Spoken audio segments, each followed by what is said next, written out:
না, নাহিদের কথা বলার আগে আমি একটু তাসকিনের কথা বলবো। আসলে তাসকিন স্টার্টটা দিয়েছিল, যেভাবে টির পরে এসে বোলিং শুরু করেছে, ওই 4-5 ওভার স্পেলটা আসলে মোমেন্টামটা আমার দিয়েছে, ফলোড বাই নাহিদ রানা।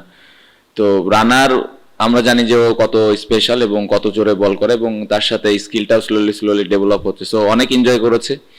এবং অপোনেন্ট যেভাবে ভয় পাচ্ছিল ওর এগেনস্টে, এটা দেখতে অবশ্যই ভাল লাগে। সো খুবই খুশি ও যেভাবে টিমের জন্য কন্ট্রিবিউট করছে রেগুলার। ইচ্ছা থাকবে যে ও রেগুলার এভাবে টিমের জন্য কন্ট্রিবিউট করবে। না, আমার মনে হয় যে ব্যাটিংয়ে আমরা সকাল থেকে ক্লিয়ার ছিলাম আমরা কি করতে চাই।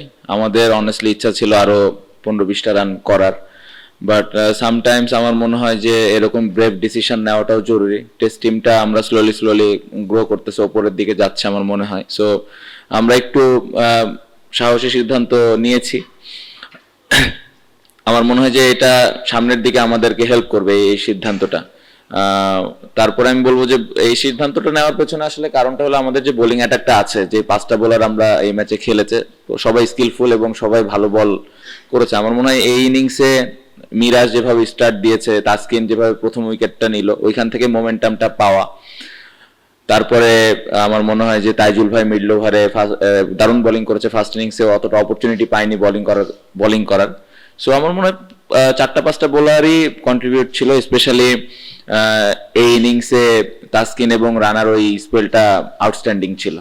না, খেয়াল করার কিছু নাই, ওরাও জানে যে আসলে রানাকে বাউন্সার মারলে আবার বাউন্সার খাইতে হবে। সো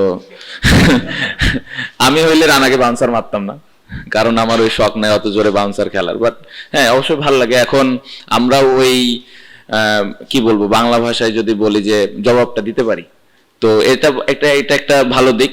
আমাদের ওই রকম বোলিং স্ট্রেংথ এখন আছে। সো এই জিনিসগুলো ভালো, টিম গ্রো করার জন্য ইম্পর্টেন্ট। সো আশা করব যে ওরা সবাই এরকম ভাবে সুস্থ থাকবে এবং এই চ্যালেঞ্জগুলা ব্যাটসম্যানদেরকে দিবে। না, বোথ। আমার মনে হয় ওই সময়টা খেলা একদম 50-50 ছিল, ওদেরও জেতার একটা সম্ভাবনা তৈরি হয়েছিল।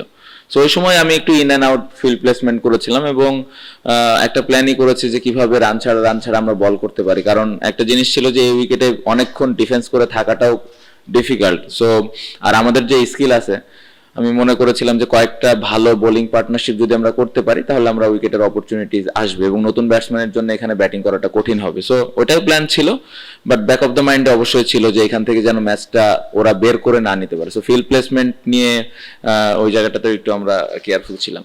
দু একবার, খুব কম। আগে হয়তো একটু বেশি প্রয়োজন হতো, এখন আস্তে আস্তে শিখছে, আস্তে আস্তে করছে। আর সামটাইমস আমি ইচ্ছা করে যাই না, কারণ ওই নিজের আন্ডারস্ট্যান্ডিং থেকে বল করাটা ইম্পর্টেন্ট, যেটা ওর ভবিষ্যতে কাজে দিবে এবং ও নিজে থেকে শিখবে। সো আমার মনে হয় যে এই জায়গাটাতে ওর আর আমার কম্বিনেশনটা সোফার ভালো আছে, যে কখন আমার যাওয়া লাগবে, কখন যাওয়া লাগবে না। না, আমার মনে হয় ফার্স্ট ইনিংসটা বড় হতে পারতো। যেভাবে আমি ব্যাটিং করছিলাম, উইকেটটা অনেক চ্যালেঞ্জ ছিল, স্পেশালি প্রথম 2-3 ঘন্টা অনেক চ্যালেঞ্জ ছিল। সো তারপরে আমার মনে হয় যে ইনিংসটা একটু বড় হতে পারতো। সেকেন্ড ইনিংসে আমি বলবো যে আমি যেভাবে ব্যাটিং করতে চেয়েছি করতে পেরেছি। এগেন ডে 3 ডে 4 এর উইকেটটা ডিফিকাল্ট থাকে, ডে 5 আজকেও ব্যাটিং করলাম। সো ওভারঅল ব্যাটিং ভালো হয়েছে, বাট আমি বলবো যে ফার্স্ট ইনিংস আর একটু বড় হতে পারতো। না, এটা ডিপেন্ড করে আসলে কন্ডিশনের উপরে, সিচুয়েশনের উপরে। এখানে আমার মনে হয় যে স্পিনারদের একটু ক্রেডিট দিতে হবে, কারণ স্পিনাররা উইকেট নেয়, একটা সাইড হোল্ড করেও রাখে। সো ওই সময় ওই মোমেন্টগুলোতে দেখা যায় যে পেস বলার হঠাৎ করে আসলে তখন ওই মোমেন্টামটা চেঞ্জ হয় ব্যাটসম্যানের। সো আমি বলবো যে এখানে স্পিনারদের একটা বড় ক্রেডিট আছে, স্পেশালি মিরাজ যেভাবে বল করেছে এই পুরো টেস্ট ম্যাচে। ওই জায়গাটার পরে যখন পেস বলার এরকম জোরে পেস বলার আসে, তখন ওই অ্যাডজাস্টমেন্টে ব্যাটসম্যানদের অবশ্যই একটু হলেও কঠিন হয়। সো ওই সিচুয়েশনগুলো রিড করা, ওই ওই ধরনের পরিবেশটা তৈরি করাটা খুব ইম্পর্টেন্ট। সো ওই জিনিসগুলো দেখে আসলে রানাকে আমি ইউজ করার চেষ্টা করি। না, আজকে সকাল থেকে আমাদের একটা মেসেজ ছিল যে আমরা খেলাটা জেতার জন্য খেলবো, সিচুয়েশন যেরকমই থাক। টি ব্রেকেও কোচ ওই মেসেজটাই দিয়েছে, এবং আমরা সবাই ওই বিশ্বাসটা নিয়ে ঢুকেছিলাম যে এখান থেকে আমরা খেলাটা জিতবো, এবং যদি না জিততে পারি তাহলে ওদের যেন কষ্ট হয় খেলাটা সেভ করতে। সো এরকমই মন মানসিকতা ছিল। একবারের জন্যও আমরা এরকম চিন্তা করিনি যে খেলা এখান থেকে আমরা হেরে যেতে পারি বা এখান থেকে আমরা খেলাটা ড্র করতে চাই। আমাদের ওই এগ্রেসিভ মাইন্ডসেট আপই ছিল, এবং আমরা জেতার জন্য চেষ্টা করেছি। প্রথমত অস্ট্রেলিয়া, ইন্ডিয়া, ইংল্যান্ড এরকম টিম হয় নাই। আমার মনে হয় যে ভালো 5টা বোলার আছে, এই জন্য এই সাহসগুলা নিতে পারছি। বাট আমার মনে হয় যে বোলিং ইউনিট আরো ইমপ্রুভমেন্টের জায়গা আছে। এই জায়গাটাতে যদি আরেকটু কনসিস্টেন্ট আমরা হতে পারি তাহলে এরকম সিদ্ধান্ত আমরা ভবিষ্যতে আরো নিতে পারবো। সো ক্রেডিট দিতে হবে, আস্তে আস্তে ইমপ্রুভ হচ্ছে। আর রানার বিষয় যেটা হয়েছে যে ওই সময়টা আমি বলতেছিলাম যে যেহেতু উইকেটটা একটু ড্রাই ছিল, ও যত জোরে বল করবে, বলের কন্ডিশনটাও ভালো ছিল এবং লাইনটা কিরকম হতে পারে এই বিষয়টা নিয়ে আলাপ হয়েছে এবং ও ভালোভাবে এক্সিকিউট করতে পেরেছে। এখানে একটু মুশফিক ভাইকে ক্রেডিট দিতে হবে, কারণ উনি রানার সাথে অনেক কনভারসেশন ওই সময় করছিলেন কিভাবে বল করলে বেটার হয়। সো এখানে মুশফিক ভাইয়ের মতো মানুষ যদি মাঠে থাকে ওই ওই হেল্পটুকু হয়ে যায়। সো এখানে মুশফিক ভাইয়ের অনেক বড় একটা ক্রেডিট আছে।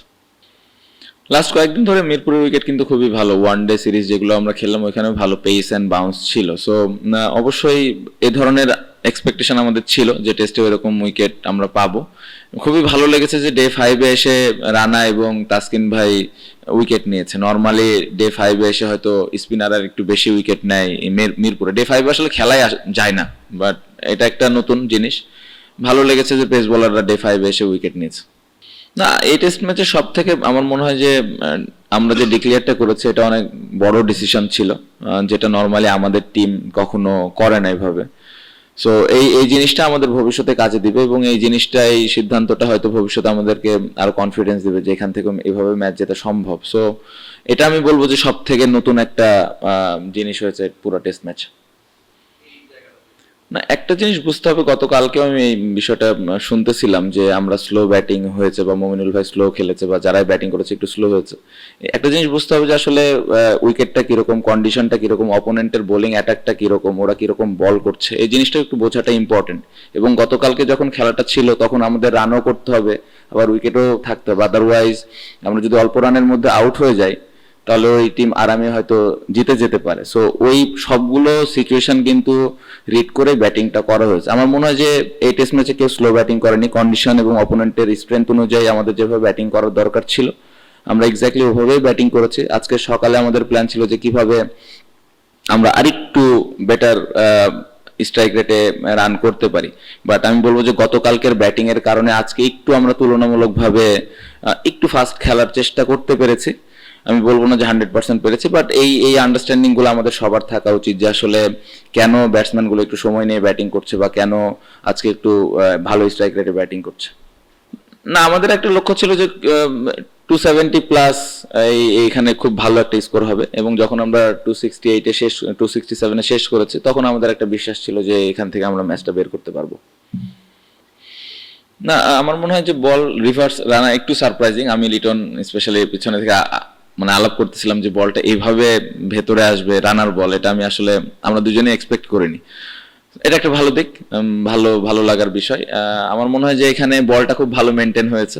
যারা বল শাইন করছিল এদের ক্রেডিট দিতে হবে, এটা বলা যাবে না। তো আমার মনে হয় যে এটা একটা ভালো দিক। সো অবশ্যই এটা একটা পজিটিভ সাইন যে রানাও রিভার্স করাইতে পারে, যে তাসকিন করায়, ইবাদত করায় বা শরীফুল খালেদেরা সবসময় এই জিনিসটা করে থাকে, বাট রানাও স্লোলি স্লোলি এই জিনিসটা শিখছে। সো অবশ্যই এটা একটা পজিটিভ দিক। আমার ব্যাটিং বলবো যে না, আমার মনে হয় যে আমার জায়গায় যদি অন্য কোনো বড় ব্যাটসম্যান থাকতো 101টা হয়তো 200 হইতো। এটা এটা খুবই সত্যি কথা। আপনি ওয়ার্ল্ড ক্রিকেটে যদি দেখেন যে এরকমই করে যারা টপ ব্যাটসম্যান। সো আমার মনে হয় যে আমি বলবো না যে আমি আমার সেরা ছন্দে আছে, আমি আমি মনে করি যে আমার আরো বেটার ব্যাটিং করা উচিত ছিল ফার্স্ট ইনিংস। না, এত দূরে যেতে চাই না, স্টার্টটা ভালো হয়েছে। আমার মনে হয় নেক্সট টেস্ট ম্যাচটা ইম্পর্টেন্ট। আমি যেটা প্রথম দিন প্রেস কনফারেন্সে বলছিলাম যে গত বছর আমরা হয়তো 7-এ মনে হয় শেষ করেছিলাম, এবার যদি আমরা 4-5-এ শেষ করতে পারি তাহলে একটা ভালো অবস্থান তৈরি হবে। আমার মনে হয় স্লোলি স্লোলি যদি এভাবে আমরা আগাতে থাকি একটা সময় সবাই হয়তো জানবে যে আমরাও এখন ভালো টেস্ট ক্রিকেট খেলি। বাট এখনই এত দূরে যেতে চাই না, অনেক ইমপ্রুভমেন্টের জায়গা আছে। এক টেস্ট ম্যাচ জিতেছি, অনেক কথা হবে, অনেক পজিটিভ কথা হবে, বাট অ্যাজ এ পুরা টিম হিসেবে আমাদের অনেক ইমপ্রুভমেন্টের জায়গা আছে এখনো। আমার মনে হয় পেছনের ক্যাচগুলো আরো যদি আমরা ধরি, আরেকটু যদি ওই জায়গায় অ্যাকুরেট হই, ক্যাচগুলো যদি আমরা 100% বলবো না, পেছনে ক্যাচ মিস হবেই, প্রত্যেকটা টিমই করে, বাট আরেকটু যদি আমরা ক্যাচগুলো বেশি ধরতে পারি তাহলে আমার মনে হয় যে আরেকটু টিমের জন্য বেটার হবে। না, আমার মনে হয় ব্যাটিং সবসময় এনজয় করি, রান না করলে শুধু এনজয় করি না। তো ভালো লাগছে, ব্যাটিং ভালো হচ্ছে। ব্যাটিং সবার সাথেই ভালো লাগে, পার্টিকুলার কোনো ব্যক্তির কথা বলতে চাই না। আমার মনে হয় মুশফিক ভাই, মমিনুল ভাই, লিটনের সাথে যদিও কম ব্যাটিং করার সুযোগ হয় টেস্ট ক্রিকেটে, সবার সাথে এনজয় করি। সো একটা ভালো দিক। আর টপ অর্ডারদের নিয়ে আমি সত্যি কথা বলতে চিন্তিত না, তাদেরকেও একটু সেটেল হইতে হবে। সাদমান আমার মনে হয় ভালো করছে, জয় কিছুদিন আগে একটা 170 রানের ইনিংস খেলেছে। সো এই 2 ইনিংসে আমি খুব বেশি চিন্তা করতে চাই না। আর কন্ডিশনটাও চ্যালেঞ্জিং ছিল, অপোনেন্টের ভালো পেস অ্যাটাক। সো সব মিলে আমি মনে করি যে কঠিন তাদের জবটা, বাট হ্যাঁ ওরাও আস্তে আস্তে আমার মনে হয় যে কনসিস্টেন্ট হবে। না, পেস বোলাররা ভালো করছে, এটা একটা ভালো দিক। স্পিনাররা সবসময় ভালো করে আমাদের যে কোনো কন্ডিশনে। সো স্পিনারদের উপরে বিশ্বাসটা তো আগে থেকে আমাদের ছিল, পেস বোলাররা এখন আস্তে আস্তে ওই রেসপন্সিবিলিটিসটা নিচ্ছে। সো এটা একটা পজিটিভ দিক। ক্রিকেট বোর্ডের কাছ থেকে বলবো যে আমাদের পেস বোলারদেরকে আরেকটু ভালোভাবে মেনটেন করা, ওদেরকে আরো কিভাবে মেনটেন করা যায় এই জিনিসটা আমি বলবো যে ওদের দিকে আরেকটু নজর রাখা। এবং আমার মনে হয় যে যারা পুরা টেস্ট টিমটা আছে বা টেস্ট শুধু খেলে তাদেরকে আরো একটু কিভাবে অপরচুনিটিস দেওয়া যায়, আর একটু কিভাবে ইম্পর্টেন্স দেওয়া যায়, যে তারাও আসলে এই টিমটার অনেক বড় একটা জায়গা জুড়ে আছে। নর্মালি আমরা ওয়ানডে টি-20 নিয়ে অনেক কথা বলি, অনেক কি বলবো সোশ্যাল মিডিয়া থেকে শুরু করে সাধারণ মানুষের কাছ থেকে অনেক কথাবার্তা হয়, বাট টেস্ট ক্রিকেটটা শেষ হওয়ার পরে হয়তো সবাই ভুলে যায়। সো এই জায়গাটা থেকে আমি বলবো যে আপনাদের কাছ থেকে এবং ক্রিকেট বোর্ডের অনেক রেসপন্সিবিলিটিস আছে যে তাদেরকে আর একটু বেশি ইম্পর্টেন্স দেওয়া। না, ডে 5 হিসেবেও অনেক যে উইকেট খারাপ হয়ে গেছিল তা কিন্তু না, সত্যি কথা। এই 10টা উইকেট নিতেও আমাদের বোলারদের অনেক কষ্ট হয়েছে। সো এটা একটা ডিফারেন্ট এক্সপেরিয়েন্স, বাট আমি বলবো যে বোলাররা ভালো জায়গায় বল করেছে, ক্রেডিট তাদের দিতেই হবে। এবং আমার মনে হয় যে ব্যাটিং এর সময় আমাদের মাথায় একটা জিনিস ছিল যে আসলে এই 270 280 এটা কতটুকু সেফ হবে, বাট যেহেতু বোলিং অ্যাটাকটা ভালো, এই বিশ্বাসটা নিয়ে আমরা এসেছিলাম। এবং মিরপুরে ডে 5-এ যে কোনো কিছু হতে পারে, এরকম কোয়ালিটি বোলিং অ্যাটাক থাকলে আপনি ওই ধরনের মাইন্ডসেট আপনি যেতেই পারেন। খুব ইম্পর্টেন্ট, এক একজনের স্ট্রেংথ এক এক রকম। অনেকে হয়তো উত্তর দেন, অনেকে দেন না, এটা ইন্ডিভিজুয়াল থিংস। বাট এটাই তো একটা টেস্ট ক্রিকেটের সৌন্দর্য আমার মনে হয়, যে 5 দিন ধরে একটা ব্যাটেল চলে। সো এটা ভাল লাগে, আমি অ্যাজ এ ব্যাটসম্যান হিসেবে এনজয় করি এই জিনিসগুলো, এবং আমার মনে হয় যে এটা টেস্ট ক্রিকেটের সৌন্দর্য আরো বাড়ায়। প্রিপারেশন ভালো নিয়েছি, প্রিপারেশনটা ভালো ছিল, এবং নিজের উপরে বিশ্বাস সবসময় থাকে যে আমি কিভাবে কন্ট্রিবিউট করতে পারি দলের জন্য। আমি স্টিল বলবো যে আরেকটু বেটার ব্যাটিং আমি করতে পারতাম। হ্যাঁ, প্রথমে আপনি যে 2টা নামের কথা বলেছেন, এই নাম আমার সাথে যায় না একদম, মানে মানে মাফ করে দেন আমাকে, এই নাম আসলে হয় না। আমার মনে হয় যে ব্যাটিংটা আমি এনজয় করি। আমি যখন ব্যাটিং করি আমি একজন ব্যাটসম্যান হিসেবে চিন্তা করি ক্যাপ্টেন্সি, টস করা কাজ, ফিল্ড প্লেসমেন্ট করা, বোলিং চেঞ্জেস, এগুলো তো মাঠের ভেতরে। বাট আমি যখন ব্যাটিং করি আমি একজন ব্যাটসম্যান, আমার দায়িত্ব রান করা। সো ওইভাবে আমি চিন্তা করতে পছন্দ করি। না, আক্ষেপ বলবো না, আগে যেটা চলে গেছে চলে গেছে। আমার মনে হয় যে আগে হয়তো হয়নি, কারণ হয়তো আগে কিন্তু আমাদের এরকম পেস বোলারও ছিল না। এখন পেস বোলাররা ভালো করছে, স্পিনাররাও আসছে সাথে। সো আমার মনে হয় যে ভালো বোলিং অ্যাটাক থাকলে আপনি যে কোনো ধরনের উইকেটই আপনি বানাতে পারেন অপোনেন্টের স্ট্রেংথ অনুযায়ী। সো যেটা চলে গেছে ওটা নিয়ে চিন্তা করার কোনো আর মানে হয় না। আমার মনে হয় সামনের দিকে আমাদেরকে আগে যেতে হবে স্লোলি। না, আমার মনে হয় ওরা ওদের রেসপন্সিবিলিটিসটা নিয়েছে খুব ভালোভাবেই।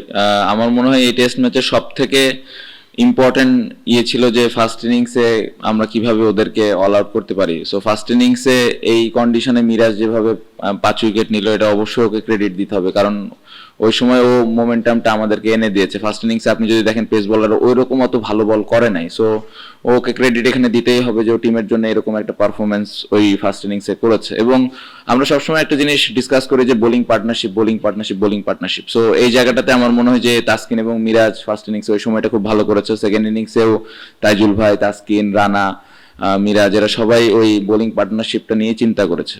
সো আমার মনে হয় যে তাদেরকে ক্রেডিট দিতে হবে, তার পুরা টেস্ট ম্যাচে যেভাবে বোলিং করেছে।